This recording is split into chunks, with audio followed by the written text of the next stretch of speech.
Hello dear aspirants, આપ સર્વેનું અમારી YouTube channel game changing સાયકોલોજીમાં હાર્દિક સ્વાગત છે. આજના વિડીયોમાં આપણે મનોવિજ્ઞાન વિષયમાં વારંવાર પૂછાતો પ્રશ્ન બચાવ પ્રયુક્તિઓ, જે કોઈ પણ એક્ઝામ હોય, ભલે જી સેટની હોય, ટેટની હોય, ટાટની હોય, પીએસઆઈની હોય, કોન્સ્ટેબલની હોય, એનો હોટ ફેવરિટ ક્વેશ્ચન આપણે કહી શકીએ એ છે બચાવ પ્રયુક્તિઓ, જેને આપણે ડિફેન્સ મિકેનિઝમ તરીકે ઓળખીએ છીએ. તો એમાં આપણે 8 પ્રકારની બચાવ પ્રયુક્તિઓ છે જે સિગમન્ડ ફ્રોઈડે આપી છે, એના વિશે ડિટેલમાં અભ્યાસ કરવાના છીએ. તમને જે સ્પર્ધાત્મક પરીક્ષાઓ છે એમાં કોઈક એક સિચ્યુએશન આપેલી હોય છે અને નીચે 4 ઓપ્શન કે આ પર્ટિક્યુલર સિચ્યુએશન છે એ કયા પ્રકારની બચાવ પ્રયુક્તિઓનું ઉદાહરણ છે, એવો પ્રશ્ન પરીક્ષામાં વારંવાર પૂછાય છે. તો ચાલો આપણે આજના વિડીયોમાં સમજીએ કે આ બચાવ પ્રયુક્તિઓ શું છે. તો બેઝિકલી આપણે વાત કરીએ બચાવ પ્રયુક્તિની, તો બચાવ પ્રયુક્તિ એટલે વ્યક્તિ પોતાના જીવનકાળ દરમિયાન અનેક ધ્યેય રાખે છે અને તેની પૂર્ણતા માટે સતત પ્રયત્નશીલ રહે છે. લક્ષ્ય પ્રાપ્તિના માર્ગમાં જે અવરોધો આવે છે તેના કારણે વ્યક્તિમાં તાણ જન્મે છે અને આ પ્રકારની માનસિક તંગદિલીને હળવી કરવા માટે વ્યક્તિ કેટલાક પરોક્ષ ઉપાયોનો આધાર લે છે, જેને બચાવ પ્રયુક્તિઓ એટલે કે ડિફેન્સ મિકેનિઝમ્સ તરીકે ઓળખવામાં આવે છે. તમે સૌ જાણો છો કે કોઈ પણ વ્યક્તિ હોય તો એના જીવનકાળ દરમિયાન એના કોઈક ને કોઈક ગોલ હોય છે, કોઈક ને કોઈક એમ્સ હોય છે, કોઈક ને કોઈક ધ્યેયો હોય છે.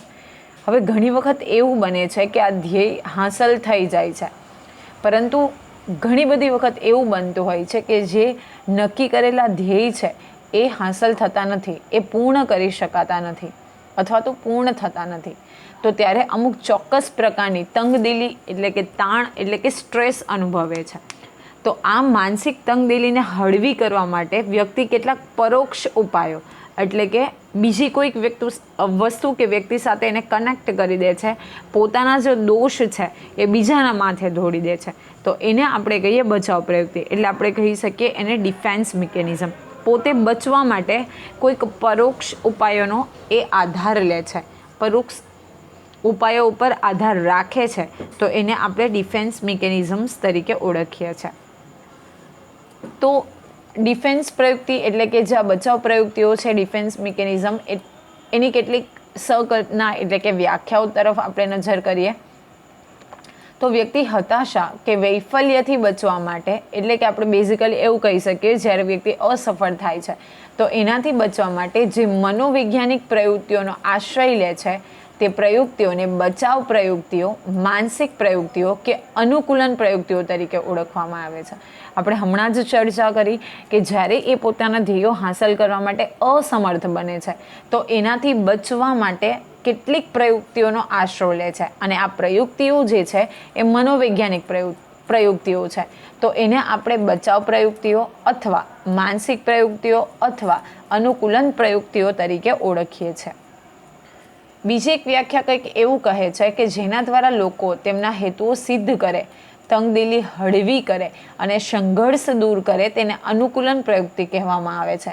અને આ વ્યાખ્યા જે છે એ શેફર અને શોબેન નામના મનોવૈજ્ઞાનિકોએ આપી છે.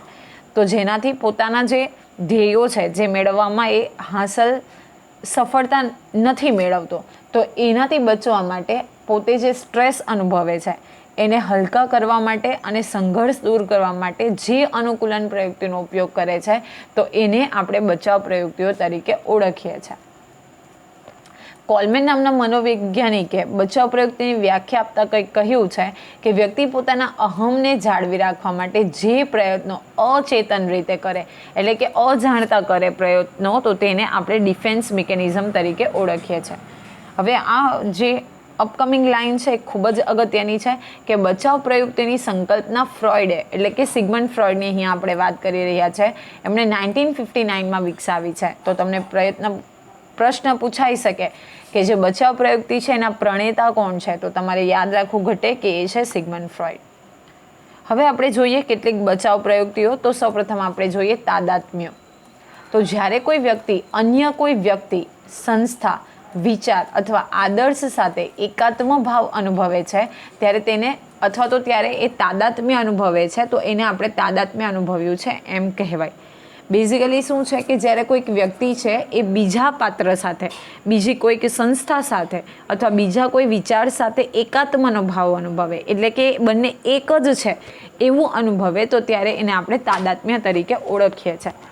વ્યક્તિગત ધોરણે મળેલી નિષ્ફળતા કે પોતાની ઉણપોને ભૂલી જવાની પ્રક્રિયા, જેને પણ આપણે તાદાત્મ્ય કહીએ છીએ. આપણે જ્યારે કોઈક વસ્તુમાં અસફળ થઈએ તો એને ભૂલી જવા માટે બીજું કોઈક વ્યક્તિ સફળ થયું છે તો એને આપણે એવું માનીએ કે એની સફળતા એ જ મારી સફળતા છે, તો એને આપણે શું કહીએ? તાદાત્મ્ય કહીએ. બેઝિકલી આપણે તાદાત્મ્યની વાત કરીએ તો મુગ્ધાવસ્થા અને તરુણાવસ્થામાં આ પ્રવૃત્તિ વધારે જોવા મળે છે. જે એડોલસન્સ હોય છે એ જ્યારે સફળ નથી થતા તો પોતાના જે રોલ મોડેલ્સ છે એ સફળ થાય છે, તો એને એમાં જ પોતાની સફળતા અનુભવે છે. જે વ્યક્તિ સાથે તાદાત્મ્ય અનુભવાતું હોય તેના સદ્ગુણોનું અનુકરણ થાય તો ચારિત્ર ઘડતર થઈ શકે. આ ખૂબ અગત્યનું છે. આપણે જેની સાથે આપણી નિષ્ફળતાને કનેક્ટ કરીએ છીએ અથવા તો એ સફળ થાય છે એમાં આપણે સફળ છે એવું માનીએ છીએ, તો એના સદ્ગુણોનું મતલબ જે વર્ચ્યુઝ છે એનું આપણે અનુકરણ કરીએ તો ચારિત્રનું ઘડતર થઈ શકે છે, એટલે કે આપણે ઘણી બધું શીખી શકીએ છીએ. પરંતુ જ્યારે અસામાજિક પાત્રો સાથે તાદાત્મ્ય અનુભવાય તો વ્યક્તિ મનોવિકૃતિનો ભોગ બને છે. પરંતુ કોઈ અસામાજિક તત્વ છે, કોઈક ગુંડા હોય કે અસામાજિક તત્વો હોય, તો એને આપણે આપણી રીતે જોતા હોઈએ કે એની સફળતામાં આપણે આપણી સફળતા શોધતા હોઈએ, તો જે તે વ્યક્તિ મનોવિકૃતિનો પણ ભોગ બને છે. ઉદાહરણ આપણે જોઈએ તો નવલકથા વાંચતી વખતે કે ફિલ્મ જોતી વખતે નાયક નાયિકા વચ્ચે તાદાત્મ્ય સદાય છે. જ્યારે કોઈક રીડર નવલકથા નોવેલ વાંચે છે તો એ પાત્રના જે હીરો હિરોઈન્સ છે, નાયક નાયિકા વચ્ચે પોતાનું તાદાત્મ્ય સાધે છે. ક્રિકેટમાં નિષ્ફળ જનાર ખેલાડી પ્રખ્યાત ખેલાડીની જેમ રમવાનો પ્રયત્ન કરે છે. કોઈક વ્યક્તિ એટલે કે કોઈ ખેલાડી છે એ ક્રિકેટ રમે છે પરંતુ એને નિષ્ફળતા મળે છે, તો એ પોતાના જે રોલ મોડેલ છે એની સાથે એ જેવી રીતે રમે છે એવી રીતે એ ક્રિકેટ રમે છે એવો પ્રયત્ન કરે છે. વિદ્યાર્થી પોતાના પ્રિય શિક્ષક સાથે તાદાત્મ્ય મેળવે છે, એટલે કે બેઝિકલી કોઈક વિદ્યાર્થી છે એ નિષ્ફળ થાય છે તો એના શિક્ષક સાથે એની કમ્પેરિઝન કરે છે. જો કોઈક વિદ્યાર્થી ગોલ્ડ મેડલ ન લાવી શકે તો બીજો કોઈક વિદ્યાર્થી કે બીજો કોઈ સંબંધી ગોલ્ડ મેડલ લાવ્યો છે તો એને શું સમજે છે કે બેઝિકલી એના વચ્ચે તાદાત્મ્ય સાધે છે કે ભલે એને નહીં મળ્યો, મને ન મળ્યો, એને મળ્યો તો એ મને મળ્યા બરાબર જ છે. ઓકે, તો એને આપણે શું કહી શકીએ? તાદાત્મ્ય કહી શકીએ. હવે જોઈએ આપણે આક્રમકતા. તો જ્યારે કોઈ વ્યક્તિ કોઈ બાબતમાં હતાશા કે વૈફલ્ય અનુભવે તેમજ કોઈક કાર્યમાં તેની જરૂરિયાતની પૂર્તિ થતી નથી ત્યારે તે આક્રમક બને છે, જેને આપણે આક્રમકતા કહીએ છીએ. જ્યારે કોઈક વ્યક્તિના એમ્સ છે તો એ અથવા તો કોઈ જરૂરિયાત છે એની પૂર્તિ થતી નથી તો એ બાબતમાં એ હતાશ થઈ જાય છે, નિરાશ થઈ જાય છે અને ત્યારે એ આક્રમક બને છે. તો જનરલી આપણે એને આક્રમકતા તરીકે ઓળખીએ છીએ. હવે જ્યારે આપણે આક્રમકતાની વાતો કરીએ છીએ તો જ્યારે વિરોધી લાગણીઓ છે એને આપણે દબાવી દઈએ તો એના માઠા પરિણામો એટલે કે ખરાબ અસરો આવે છે. પરંતુ જો સંયમિત રીતે હૈયાવરણ ઠાલવી દેવામાં આવે, એટલે કે આપણા જે હૈયાની વાત છે, હૃદયની વાત છે, દિલની વાત છે એ ઠાલવી દેવામાં આવે તો વ્યક્તિ એનાથી સંતુલિત બને છે. ઘણી બધી વખત એક્ઝામમાં પૂછાય છે કે પોતાનું ધાર્યું ન થતાં સાસુ જે છે એ વહુ પર ગુસ્સો ઠાલવે છે. આચાર્ય કે અધ્યાપકોના વર્તનથી દુભાયેલા વિદ્યાર્થી આંદોલન કરે છે, તોડફોડ કરે છે. ઓકે, તો આ જનરલી પૂછાતા પ્રશ્નો છે જે તમારે યાદ રાખવું રહે. માની લો કે કોઈ શિક્ષક ઘરેથી લડાઈ ઝઘડો કરીને આવે તો એનો ગુસ્સો જે છે એ વિદ્યાર્થી ઉપર ઠાલવે છે, તો એને આપણે શું કહી શકીએ? બેઝિકલી આપણે જોયું કે એને આક્રમકતા કહી શકીએ. પછી છે પ્રક્ષેપણ. તો જ્યારે કોઈ વ્યક્તિ પોતાની પ્રતિષ્ઠા કે મોભો જાળવી રાખવા માટે પોતાના દોષો અથવા ખામીઓને બીજા ઉપર ઢોળી દે ત્યારે તેને પ્રક્ષેપણ કહેવામાં આવે છે. ઇન આર લોકલ લેંગ્વેજ આપણે એમ કહીએ ને કે ખો આપી દઈએ. તો પોતાની પ્રતિષ્ઠા અથવા તો મોભો જાળવી રાખે અને દોષનો ટોપલો જે છે અથવા તો ખામીઓ છે એ બીજા ઉપર ઢોળી દે તો તેને પ્રક્ષેપણ કહીએ છીએ. પોતાના મનોભાવનું પ્રતિબિંબ બીજામાં નિહાળવું તેને પ્રક્ષેપણ કહે છે. જે પોતાના મનોભાવો છે એનું પ્રતિબિંબ આપણે બીજા ઉપર નિહાળીએ છીએ તો એને આપણે કહી શકીએ પ્રક્ષેપણ. આ બેઝિકલી આપણે વાત કરીએ તો તાદાત્મ્યથી વિરોધી પ્રયુક્તિ છે. પહેલામાં આપણે જોયું હતું કે બીજા ઉપર આપણે દોષારોપણ કરી દઈએ છીએ, મતલબ બેઝિકલી જે ગુસ્સો છે એ બીજા ઉપર ઠાલવીએ છીએ. વ્યક્તિ જાણીએ અજાણીએ પોતાના ગુણ, દોષ, આશા કે વૃત્તિઓનો સામનો બીજી વ્યક્તિમાં અજાણતા આરોપ કરે છે. ફોર એક્ઝામ્પલ, ઝઘડામાં માર ખાઈને આવનાર વ્યક્તિ જણાવે છે કે હું તો અહિંસામાં માનું છું. એટલે કે એ માર ખાઈને આવે છે, એ સામેની વ્યક્તિને ડિફેન્સ નથી કરી શકતો, તો એ શું કહે છે કે હું અહિંસામાં માનું છું. પરીક્ષામાં નાપાસ થનાર વિદ્યાર્થી એવું કહે છે કે પેપર અઘરું હતું. જ્યારે ઓછા માર્ક આવે તો બેઝિકલી આપણે શિક્ષકનો વાંક કાઢીએ છીએ. જો બેટ્સમેન 0 રન પર આઉટ થઈ જાય તો એ પીચનો વાંક કાઢે છે. ઓકે, વિદ્યાર્થીના ઓછા માર્ક્સ આવે તો એ કહે છે કે પેપર ખૂબ ટફ હતું, શિક્ષકે ઘણું આપણે કહી શકીએ સ્ટ્રિક્ટ ચેક કર્યું છે, અથવા તો કોઈ પેપર બરાબર ચેક નથી કરેલું તો એને આપણે બેઝિકલી જે વાત કહીએ તો એને આપણે બીજા ઉપર આરોપણ કરી દઈએ છીએ. શાળામાં મોડા આવનાર શિક્ષક કહે છે કે રસ્તામાં ટ્રાફિક વધુ હતો, તો બેઝિકલી આને આપણે પ્રક્ષેપણ કહીએ છીએ. તમારે યાદ રાખવું ઘટે કે જ્યારે આપણે પ્રક્ષેપણ અને આક્રમકતાની વાતો કરીએ તો બેઝિકલી આપણે હમણાં જોયું કે તાદાત્મ્યથી વિરોધી પ્રવૃત્તિ છે, મતલબ પ્રયુક્તિ છે. તો આ જે એક્ઝામ્પલ્સ છે, પરીક્ષામાં નાપાસ થનાર વિદ્યાર્થી કહે છે, બીજા ઉપર આપણે જ્યારે દોષનો ટોપલો ઠાલવી દઈએ છીએ તો ત્યારે બેઝિકલી આ જે પ્રયુક્તિ છે એ આપણે જોઈ શકીએ. ઓકે, હવે આપણે વાત કરીએ નેક્સ્ટ બચાવ પ્રયુક્તિની, જે છે ઉર્ધ્વીકરણ. તો ઉર્ધ્વીકરણ એટલે સમાજને અસ્વીકાર્ય છે એવી વ્યક્તિના વર્તનને સમાજ સ્વીકાર્ય બનાવે એવા સ્વરૂપમાં ફેરવવાની ક્રિયા એટલે કે ઉર્ધ્વીકરણ. ઓકે, આપણા જે કાર્ય છે, આપણું જે વર્તન છે એ સમાજને એકચ્યુઅલી અસ્વીકાર્ય છે, પરંતુ એ વર્તનને આપણે સમાજ સ્વીકાર્ય બનાવે એટલે કે સમાજ સ્વીકારે તો એવી રીતે જે કાર્ય કરીએ છીએ એને આપણે ઉર્ધ્વીકરણ તરીકે ઓળખીએ છીએ. સામાજિક રીતે અસ્વીકાર્ય વર્તનને સ્થાને સ્વીકાર્ય વર્તન મૂકી માનસિક તંગદિલી હળવી કરવાનો જે પ્રયત્ન કરવામાં આવે છે તેને ઉર્ધ્વીકરણ કહે છે. બેઝિકલી આવી જે વ્યક્તિ હોય તે માનસિકતાને સમાજ ઉપયોગી બને અને સમાજ સ્વીકારી શકે એવી દિશામાં પ્રયોજે છે. ફોર એક્ઝામ્પલ, ગેરમાર્ગે જતી જિજ્ઞાસા વૃત્તિને સંશોધન તરફ વાળે. કોઈ વ્યક્તિની કોઈક વસ્તુ જાણવાની જિજ્ઞાસા છે, પરંતુ એ વસ્તુ સમાજ માટે અસ્વીકાર્ય છે, તો એ શું કરશે? એ જે પોતાની ગેરમાર્ગે જતી જિજ્ઞાસા વૃત્તિ છે એને સંશોધન તરફ વાળે છે. પછી માની લઈએ કે કોઈકને મારામારી કરવાની ટેવ હોય તો એ મારામારી સમાજમાં અસ્વીકાર્ય છે, પરંતુ એ પોતે બોક્સર બની જશે તો એને આપણે ઉર્ધ્વીકરણ કહીએ. સંગ્રહ વૃત્તિ જે છે એને જ્ઞાન સંગ્રહ તરફ વાળે. કોઈ વ્યક્તિને કોઈક વસ્તુ સંગ્રહ કરવાની વૃત્તિ હોય જે સમાજ સ્વીકારી ન શકે તો એને શું કરશે? જ્ઞાન સંગ્રહ તરફ વાળશે. મીન્સ કે કોઈ કોઇન્સ કલેક્ટ કરશે, કોઈ સ્ટેમ્પ ટિકિટ્સ છે તો એ કલેક્ટ કરશે. ચિત્રકલા, સંગીત કલા કે સાહિત્ય સર્જન દ્વારા પોતાની જાતીય વૃત્તિના ઉર્ધ્વીકરણથી વ્યક્તિ અને સમાજનું શ્રેય સાધે છે. તો બેઝિકલી ઉર્ધ્વીકરણ એટલે જ્યારે સમાજને અસ્વીકાર્ય બાબત જે છે એને આપણે એવી બાબત બનાવીએ જે સમાજ સ્વીકારી શકે. હવે આપણે જોઈએ ક્ષતિપૂર્તિ. તો તમને શબ્દ જ કહી દે છે કે ક્ષતિ એટલે કે આપણામાં રહેલી કમી જો કોઈક બીજી વ્યક્તિ પૂર્ણ કરે તો એને આપણે ક્ષતિપૂર્તિ તરીકે ઓળખીએ છીએ. ક્ષતિપૂર્તિ એટલે કે કોઈ એક ક્ષેત્રમાં નિષ્ફળતાને વરેલી વ્યક્તિ, એટલે કે જે કોઈક વ્યક્તિ કોઈ એક ક્ષેત્રમાં નિષ્ફળ થાય છે તો અન્ય ક્ષેત્રમાં પ્રાવીણ્ય પ્રાપ્ત કરીને એક ક્ષેત્રની નિષ્ફળતાને બીજા ક્ષેત્રની સિદ્ધિમાં ફેરવી દે છે તો તેને ક્ષતિપૂર્તિ કહે છે. C you can take the best example કે કોઈક વિદ્યાર્થી ભણવામાં નબળો છે, શિક્ષકો એને કહે છે કે ભાઈ તું ભણવામાં બરાબર નથી, તો એ રમતગમત ક્ષેત્રમાં સારી વસ્તુ કરે તો એની જે અભ્યાસની ક્ષતિપૂર્તિ છે એ શેમાં કરે છે? તો રમતગમતમાં. કોઈ એક ક્ષેત્રની નિષ્ફળતા કે જે કમી છે એને ઢાંકવા માટે વ્યક્તિ આ પ્રયુક્તિનો આશ્રય લે છે અને હંમેશા આપણે જોઈએ કે આ એક વૈકલ્પિક હાસ્ય લક્ષ્ય હાંસલ કરવાની પ્રયુક્તિ છે. ઉદાહરણ આપણે જોઈએ તો પોતાની ડૉક્ટર બનવાની ઈચ્છા પૂર્ણ ન થતાં માતા પિતા પોતાના પુત્રને ડૉક્ટર બનાવે છે અને જે પુત્રની સિદ્ધિ છે એ પોતે પ્રાપ્ત કર્યાનો એ સંતોષ મેળવે છે. ચૂંટણીમાં 2-3 વખત હારેલો ઉમેદવાર જે છે એ રાજકારણ છોડી દે છે.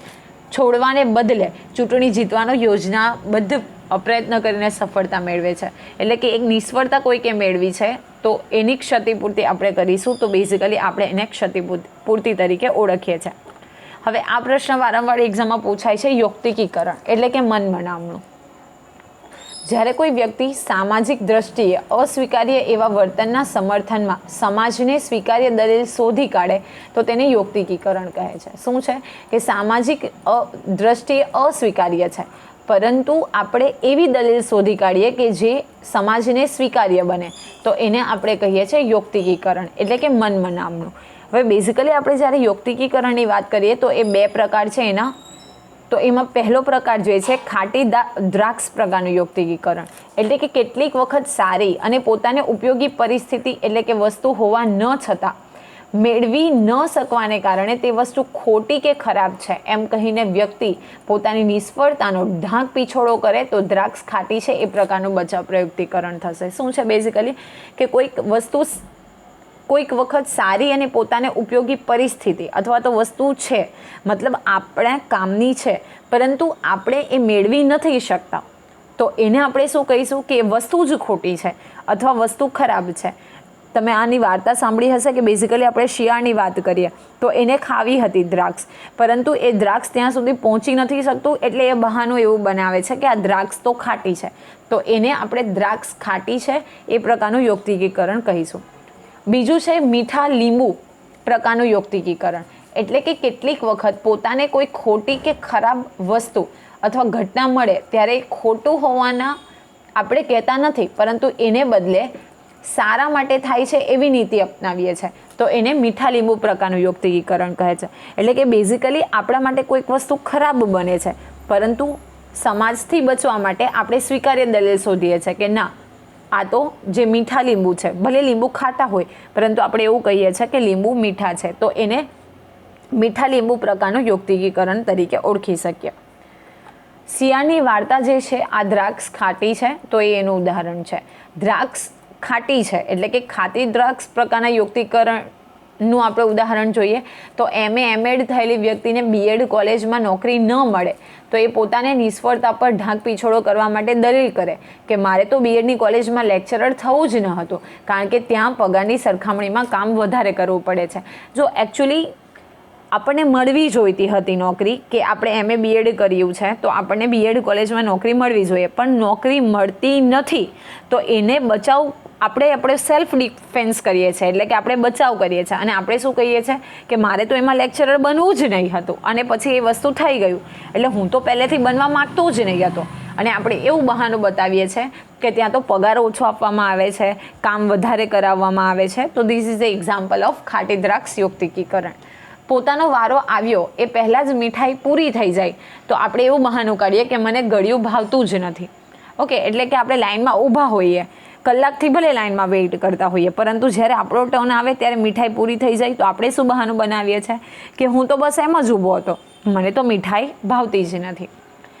વ્હીકલમાં પંચર થાય અને ચાલીને ઓફિસે જવું પડે તો આપણે એવું કહીએ કે આજે સારું વોકિંગ થયું. જો આપણા માટે ખરાબ વસ્તુ બની છે કે આપણે ચાલીને જવું પડ્યું, પરંતુ આપણે કોને કહીએ કે અમારે ચાલીને આવવું પડ્યું, તો આપણે શું કરીએ છીએ, આપણે બચાવ ફાઇન્ડ કરી લઈએ છીએ અને આપણે એવું કહીએ છીએ કે આજે તો મારું સારું વોકિંગ થઈ ગયું. જ્યારે આપણે બેઝિકલી આપણી જે વીકનેસ છે અથવા તો આપણી સાથે જે ખરાબ વસ્તુ થાય છે તો એને ઢાંકવાનો પ્રયત્ન કરીએ છીએ, તો બેઝિકલી આપણે એને યૌક્તિકીકરણનું એક્ઝામ્પલ કહી શકીએ. હવે જોઈએ અલિપ્તતા.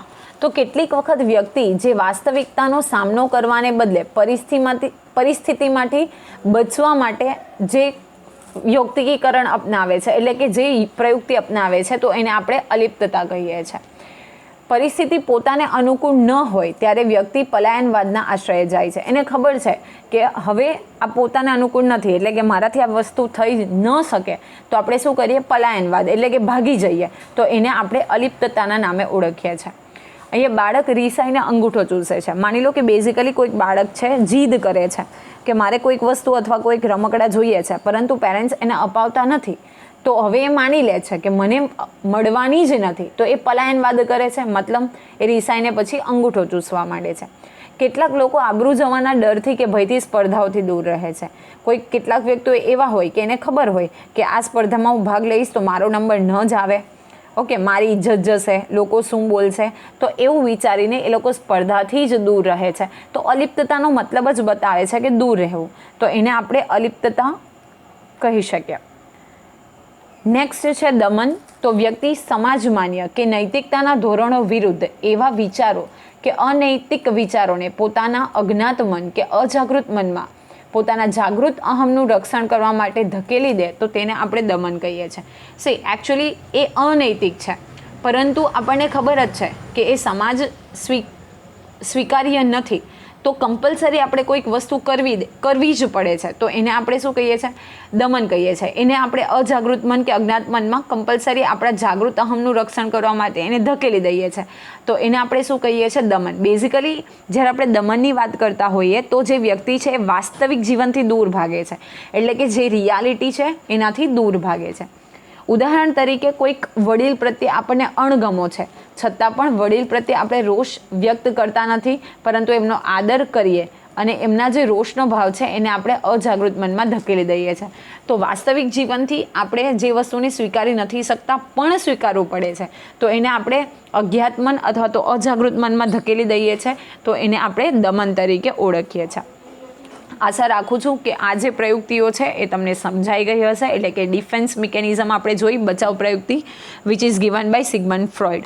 જો તમને કોઈ ડાઉટ હોય તો તમે કમેન્ટ બોક્સમાં લખી શકો છો, અને આવા જ વિડીયો મેળવવા માટે અમારી ચેનલને લાઇક, અમારા વિડીયોઝને શેર અને ચેનલને સબસ્ક્રાઈબ કરવાનું ભૂલશો નહીં. Till then, thank you.